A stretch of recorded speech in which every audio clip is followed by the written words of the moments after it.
মহারাজ বলে বারবার সম্বোধন করতে খুব লজ্জাবোধ করছে, যে ভালো দাঙ্গাবাজ, এক নম্বরের দাঙ্গাবাজ, হিন্দু মুসলমানের বিভেদ করার মাস্টার। সেখান থেকে তার পদ্মশ্রী যোগ, তার পদ্ম যোগ ছিল, পদ্মের কথা ভেবে, পদ্মের কথাতেই সে সেখানে এই দাঙ্গা লাগানোর চেষ্টা, উস্কানিমূলক বক্তব্য দিয়েছে। শ্রী সম্মানের নামের তালিকা প্রকাশ হয়েছে গতকাল। সেই পদ্মশ্রী সম্মান নামের তালিকায় যেমন আছে মমতা শঙ্কর, তেমন আছে অরিজিৎ সিং সহ একাধিক বঙ্গ সন্তান। কিন্তু এখানে একটি নাম, কার্তিক মহারাজ। কার্তিক মহারাজ কি সত্যি পদ্মশ্রী পুরস্কারের মতো এত ভ্যালুয়েবল একটি পুরস্কার পাওয়ার যোগ্য? আমি সরাসরি দাদার কাছ থেকে জেনে নেব। দেখুন, কার্তিক মহারাজ তিনি পদ্মশ্রী পাবেন এটা স্বাভাবিক, কারণ যার পদ্মের সাথে সরাসরি যোগাযোগ তাকে পদ্মশ্রী দেওয়া হবে। যে লোকটা, তার বিশেষ কেরামতি কি? দেখুন, পদ্মশ্রী পায় কিছু কিছু মানে কর্মের ভিত্তিতে, ভালো সমাজসেবক, ভালো শিক্ষাবিদ, ভালো ডাক্তার বা ইত্যাদি ইত্যাদি বিভিন্ন রকম সাবজেক্টে সে স্পেশালিস্ট, ভালো বাজায়, ভালো গান করে, নানান রকম। কিন্তু কার্তিক মহারাজ স্পেশালিটি কি আছে? কার্তিক মহারাজ হচ্ছে ভালো দাঙ্গাবাজ, এক নম্বরের দাঙ্গাবাজ, হিন্দু মুসলমানের বিভেদ করার মাস্টার। সেখান থেকে তার পদ্মশ্রী যোগ, তার পদ্ম যোগ ছিল, পদ্মের কথা ভেবে, পদ্মের কথাতেই সে সেখানে এই দাঙ্গা লাগানোর চেষ্টা, উস্কানিমূলক বক্তব্য দিয়েছে, যার ফলে পদ্ম থেকে এখন শ্রীটা যোগ করে দিয়েছে। তো এটা স্বাভাবিক ব্যাপার যে কার্তিক মহারাজের মতো লোক পদ্মশ্রী পাচ্ছে, তার মানে আমরা এতদিন যে কথাটা বলে আসছিলাম, যে কার্তিক মহারাজ, যিনি নিজেকে মহারাজ বলেন কিন্তু আদৌ সে কি রাজ সেটা তো তিনিই জানেন।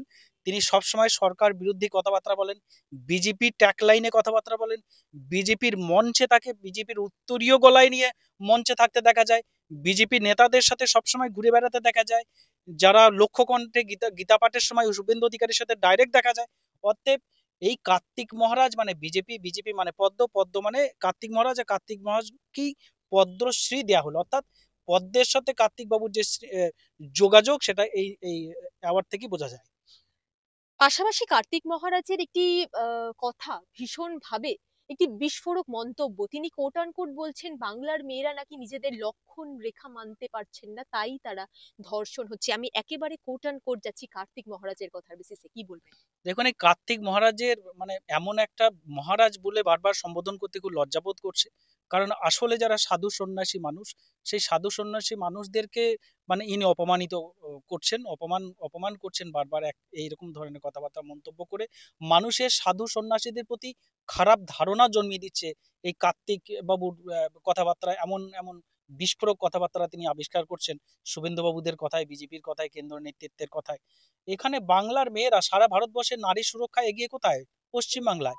সারা ভারতবর্ষে কেন্দ্র সরকারের রিপোর্ট দিচ্ছে যে কলকাতায় সব থেকে নারী সুরক্ষায়, কলকাতায় গিয়ে মহিলারা বেশি সেফ, সেটা কলকাতা শহর, যেটা সারা ভারতবর্ষের ইয়ে করে রিসার্চ করে যেটা কেন্দ্র সরকার এটাকে ঘোষণা করছে।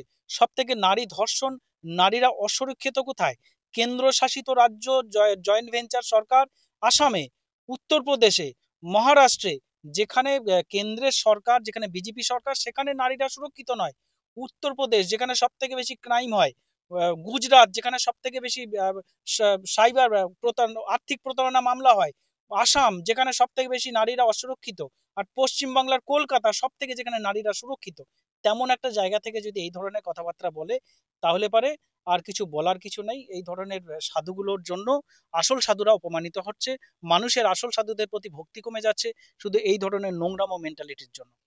পদ্মশ্রী সম্মান পাওয়ার পর, নাম নথিভুক্ত হওয়ার পর, এবং পদ্মশ্রী সম্মান যে পেয়েছেন উনি, সেটা পাওয়ার দেওয়ার পর কার্তিক মহারাজের তার প্রত্যুত্তরে কিন্তু শুভেন্দু অধিকারী, বাংলার বিরোধী দলনেতা শুভেন্দু অধিকারী বলছেন যে তিনি আধ্যাত্মিকতা শুধু নয়, তিনি সেবাদানেও মত্ত, সেবাদান তিনি করেন, তাই জন্য তাকে পদ্মশ্রী পুরস্কার দেওয়া হচ্ছে। কি বলবেন? এবার দেখুন, ওই কার্তিক বাবুদের সেবা মানে একটু অন্য ব্যাপার আছে। এখন কি সেবার কথা বলছেন?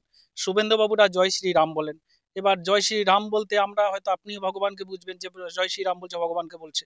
তাহলে এবার বাংলার মানুষ যারা মিটিং মিছিলে যায়, তারা জয় শ্রী রাম বলতে, রাম বলতে বোতল বোঝে। এবার বোতল সেবার কথা বলছেন না কি সেবার কথা বলছেন, শুভেন্দু বাবু আর কার্তিক বাবু দুজন ভালো করে জানে। এখন যদি সেই রামের সেবক হয়ে যদি তিনি পদ্ম পান, সরি পদ্মশ্রী পান, তাহলে পরে এরপরে পদ্মমালা ঝুলি নিয়ে তাকে আরো বেশি করে ঘুরতে দেখা যাবে। একেবারে শেষ প্রশ্নে চলে যাব। কেন্দ্রীয় মন্ত্রী তথা বঙ্গ বিজেপির বর্তমান সভাপতি সুকান্ত মজুমদার, এই আরেকবার যাবো। কেন্দ্রীয় মন্ত্রী তথা বঙ্গ বিজেপির বর্তমান সভাপতি সুকান্ত মজুমদারের মুখ থেকে সাম্প্রদায়িক মন্তব্য তো আমরা বারংবার শুনেছি।